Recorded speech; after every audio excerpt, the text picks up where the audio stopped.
His Excellency Franz Yesen, Ambassador of the European Union to the Philippines, Secretary Janet Karin, former Secretaries of Health, Undersecretaries of the Department of Health, namely Undersecretary Lilibet David and Undersecretary Vicente Belisario Jr., Attorney Alexander Padilla, President CEO of the PhilHealth, Dr. Gundo Weiler, Country Representative, World Health Organization, Local Chief Executives present, Board of Judges and Awardees of the Bayani ng Kalusugan Awards, fellow workers of government, honored guests, mga minamahal ko pong kababayan, magandang hapon po, and with due apologies to our foreign guests. I hope you don't mind if I speak in our own language.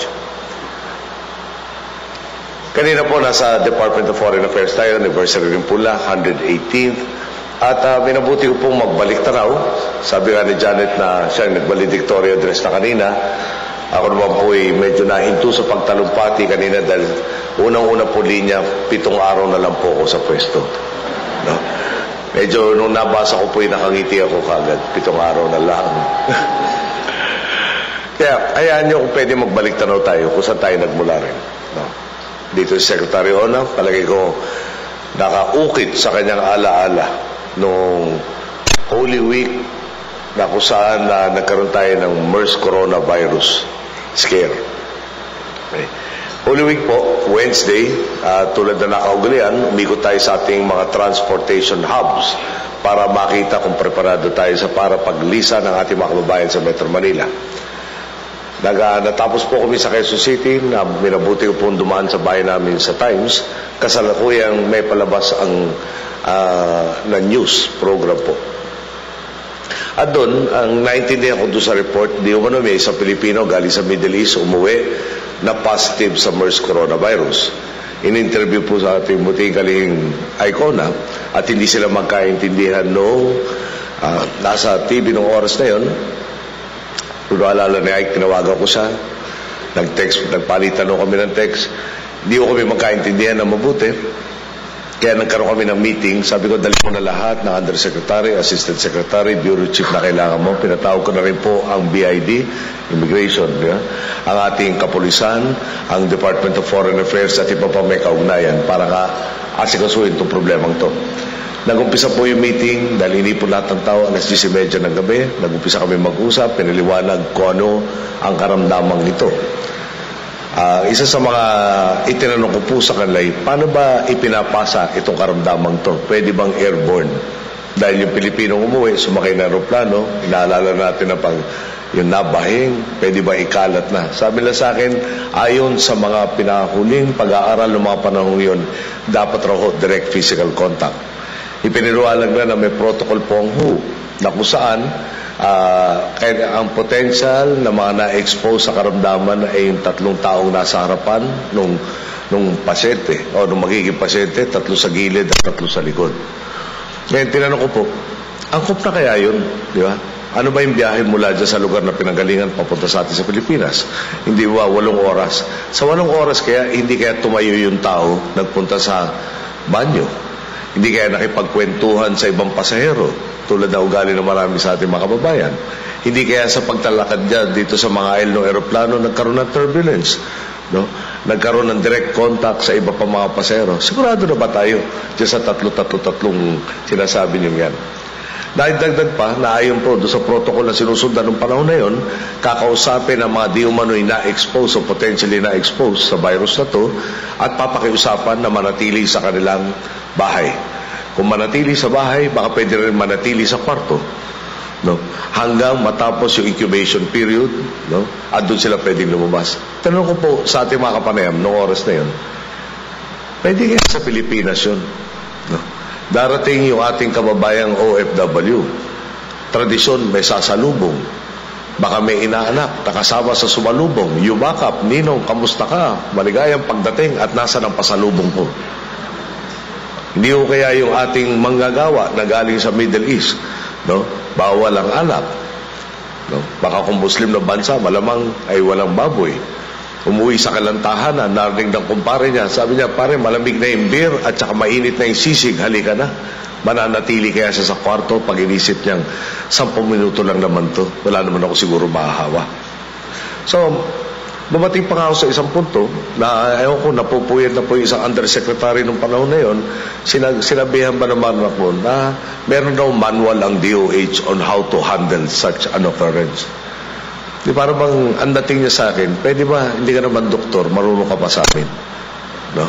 At tila ang ibig niya sabihin doon, alam na namin ang dapat namin gawin. Ako, lagay niyo sarili niyo sa posisyon ko. Tatawagan yung tao na baka na-expose, huwag kang lalabas ng bahay, tapos kung sakasakaling may naramdaman kang simptomas, tawagan mo kami. No? Tanong ko sa inyo, yun ba, pwede ko na sabihin sa taong bayan, ginawa natin lahat ng magagawa natin para ligtas sila sa karamdaman. So, minabuti po, no? At ito nga yung Holy Week, Wednesday na, gabi na, nag-aalisa na marami natin makasamahan sa gobyerno, buti may naabutan pa tayong mga ilan-ilan. Nahanap ng doon ay Chief Presidential Legal Counsel na si Ben Caguioa. Sabi ko, may enabling law ba para i-implement yung provisions of the Constitution on Health? Nahanap niya yung Quarantine Act of 2004. Na kung saan binibigyan ng poder o kapangyarihan ng Estado na i-quarantine ang mga tao may karamdaman para mapangalagaan ang kalusugan ng lahat ng ating mga babayan. Okay. So, hindi ko na ho pagkakahabaan yung story yan. Sabihin ko na lang ho sa inyo na bandang Sabado o Linggo, nung humuhupa na yung problema, di ba na yung si taong positive sa Middle East pagdating sa Pilipinas, naging negative na doon sa MERS coronavirus. Huwag ko na rin papaliwanag sa inyo, sa dami ng tanong, pwede ba yung positive doon, negative dito, ibaba test, etc. Huwag na. No. Dulo nito, nung umuhupa na, dahil nag-test na negative na po itong primary na suspected carrier of the disease, bigla akong may report, may babae naman na dumating na may lagnat. At ang sabi ko sa atin nung panahon na yon, pag lumabas na yung simptomas, mas nakakahawa. Okay. Ganda ho, nung na-test rin itong babaeng ito, hindi na namin hinanap pa yung ibang pasayro dahil nag-negative na rin siya. Siguro gusto ko lang ho idagdag. Nung nagka-desisyon na nga po, hanapin lahat ng pasahero ng eroplanong yun, nung naghiwalay kami, 418 na pasahero ho ang hahanapin. Natapos ng 3:30, nahiya naman ako tawagan sila ng 7:30 para matanong ang resulta. Minabuti ko naman bandang tanghali, kamustahin. Ano na ang resulta ng paghahanap natin? Sabi na sa akin, yung 418 na hinahanap natin, kanina naghiwalay tayo, 820 na ngayon. Sabi ko, talo pa yung population growth rate ng Pilipinas niya na. Paano nanganak? Okay. Simple dahilan lang po doon. Ang metangan natin, passenger manifest. Sabi sa atin nung magpupulong, yung passenger manifest po, may kaakibat na numero ng pasaporte. Yung pasaporte, iba-iba ang birthday, kaya matutukoy natin bawat isa. Lumabas ho, wala palang passport number doon sa listahang tangan natin. Ang lahat po ng database ng gobyerno, pinakailamanan na. Hanggang sa dulo po, naglabas na tayo ng ad sa dyaryo. May call center pa ang DOH para hanapin ang lahat na potensyal na na-expose. Dali salita ho, hindi tayo nagkaroon ng epidemic dito, pero problema ho natin yon. Nung panahon yon, 38.4% po ang mortality rate. At alam natin na wala pong gamot. Yung sakit na yan. Okay. Noong natapos na nga po, at yung pangalawang aeroplano ay nag-test, yung pasahero doon nag-test ng negative. Sumunod na linggo, maalala ulit ni Secretary Ike, nagkaroon naman ng insidente sa Sultan Kudarat. Mga Tuesday yata of the following week. Kung saan may 23, di ba? 23 tao ang bumaksak sa isang karamdaman na malamang ay equine encephalitis. Okay. Siya po ang namatay. Ang nakakatakot, dito pala si ating consultant. Anyway, ang nakakatakot po doon, 4 doon sa 23 nagkaroon ng karamdaman ay mga medical professionals. Wala akong kaugnayan doon sa kabayo.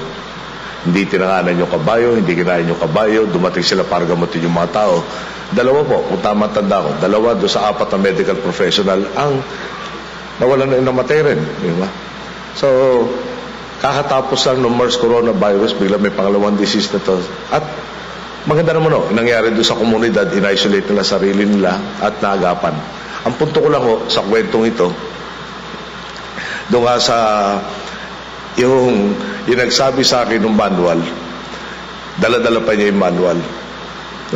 Sabi ko ngayon, napatingin na lang ako sa kanya. Alam mo, kaya nga tayo nagpupulong dito. May dumating na pasaherong naabisuhan tayong nakalis na sa airport, nakapabalik na sa kanilang lugar, at hindi natin alam, parang di ba, habang tumatagal na hindi na-isolate, marami ang potensyal na magkaroon ng karamdaman. Okay. Tapos sa harapan niya ako ng manual na parang sinasabi niyang, ginawa na natin lahat ng dapat gawin. So ang sinagot ko sa kanya noon, at hindi ko sinasabi ito para pumutsa ng sino man. Pero parang yung attitude do yata ay mali. Sabi ko sa kanya na lang, tinignan ko sabi ko, pahiram mo nga sa akin yung manual mo. No? At bigyan mo lang akong 5 minuto, bibigyan kita ng 10 violation dyan sa manual mo. Tumahimik na ho siya. At tawa ng Diyos, wala na po siya sa DOH ngayon, kaya sana wala na siya napapahamak kung nasa manja. Okay. Mga kapatid, siguro binanggit ko lang itong kwentong to. No? Dahil kung titingnan natin ang sektor ng kalusugan, talagang napakalawak ng epekto nito sa isang lipunan. No? Pag bata ka, masama kalusugan mo, hindi ka makapag-aral, dulo, tumigil ka ng pag-aaral, pag maghahanap ka ng trabaho, ano maabot mo? Kung ikaw naman ay medyo, di ba, parang hindi ganun kaganda ang trabaho mo. Isang malubhang karamdaman lang, kung naiangat ka man sa poverty line, ibabaksak ka ulit sa poverty line. Madaling salita, kung wala kang kalusugan, tila wala kang mararating sa iyong buhay. At kaya nga po, bilang Pangulo, no, mula noon tungkulin ko pong siguruhin ang kaligtasan, kalusugan ng ating mga boss. Sa iba't ibang komplikado mga hamon na hinarap po natin, di pwede ang basta-basta, di pwede ang pwede na. Di pwedeng kapag may pinagawa, ay gagawin lang para masabing may nagawa. Dahil sa dulo po, buhay ng kababayan natin ang nakataya. Totoo po, di biro ang pagiging lingkod bayan. Bawat sandali, hinihingi sa atin, hindi lang po ano ang ating makakaya, kundi ang sagad na ating magagawa. Ngayon nga pong 118 anibersaryo ng ating Department of Health, lalo lang tayong napapalahanan sa halaga ng trabaho ng bawat kawani ng inyong pong departamento at ang dakila ninyong serbisyo sa Pilipinas. Excuse me.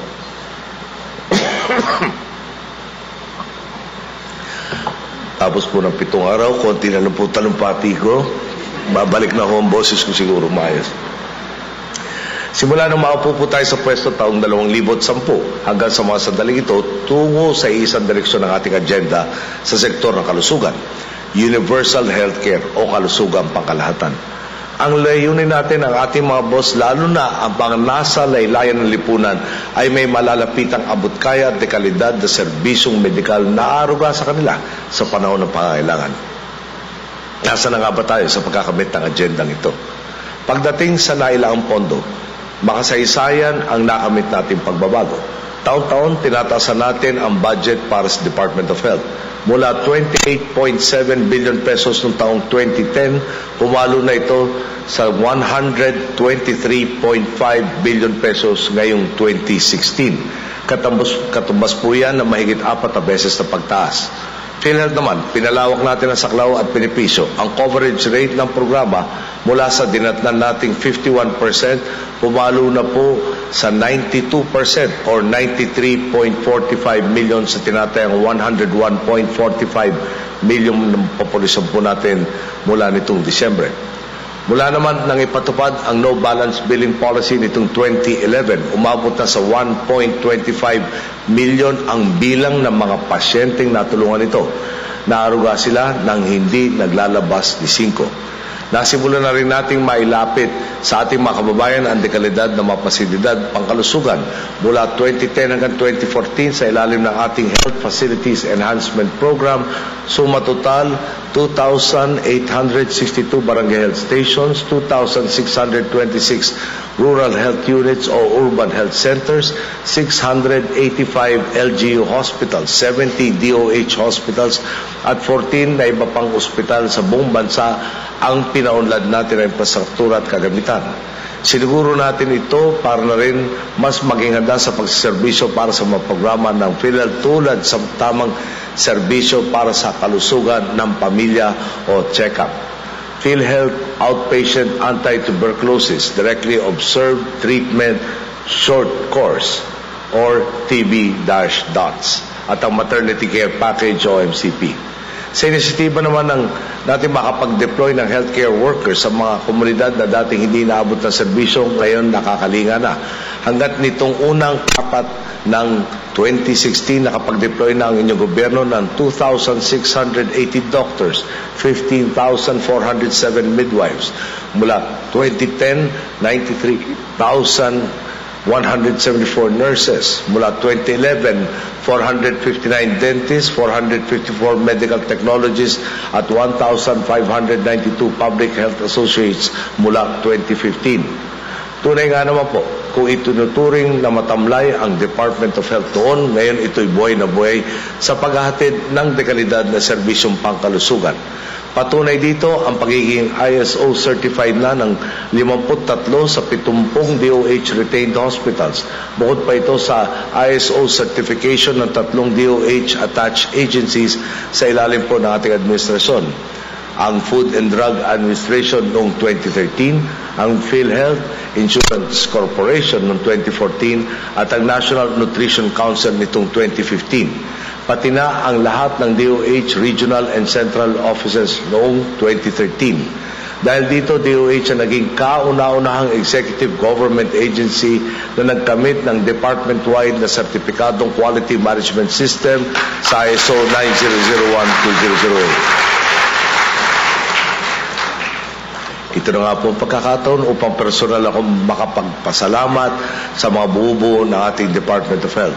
Alam kong sa nakalipas sa 6 na taon, tahimik lang kayong kumakayod at karamihan sa inyo talagang nakihakbang sa pagtaak natin sa Dagma Tweed.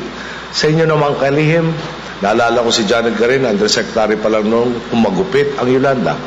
Pero noon hanggang ngayon, di na natin siya kailangan itulak para gawin ang mga nararapat na gawin.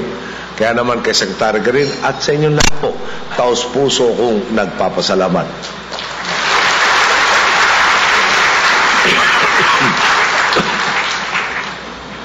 Muli ko rin pong binabati ang ating bayani na kalusugan awardee sa magigiting na individual at tuwarang mga organisasyong kinilala at pinangaralan natin sa araw na ito. Sa kalandi matatawarang ambag sa sektor ng kalusugan at wagas na pag-aaruga sa ating mga nangangailangang kababayan. Tunay ngang isinasabuhay ninyo ang diwat kahulugan ng salitang kalinga. Kaya naman, sa ngalang ng bawat Pilipinong inyong nakalingat na tulungan, maraming salamat.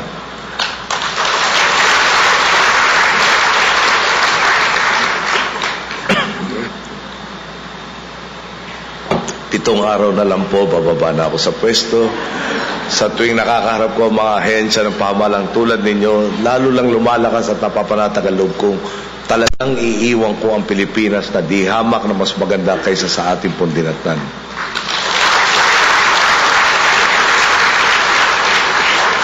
Totoo pong may papamana natin sa susunod na henerasyon ang isang bansang mas maunlad at mas masigla. Hanggang sa mauling sandali po, isang karangalan ang makapaglingkod sa dakilang lahi na Pilipino.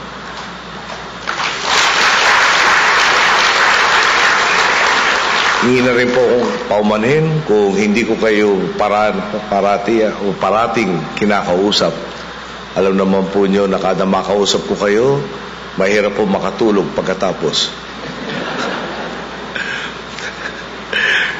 At yung mga panahon na mga may krisis tayo, nauso pa ang mga sinin tulad ng Contagion. Pero sa kuwangas po ulit, maraming salamat sa inyo. Maligayang anibersaryo po at sana ipagpatuloy natin ang pagkalinga sa mga Pilipino. Maganda nga po. Thank you, Mr. President.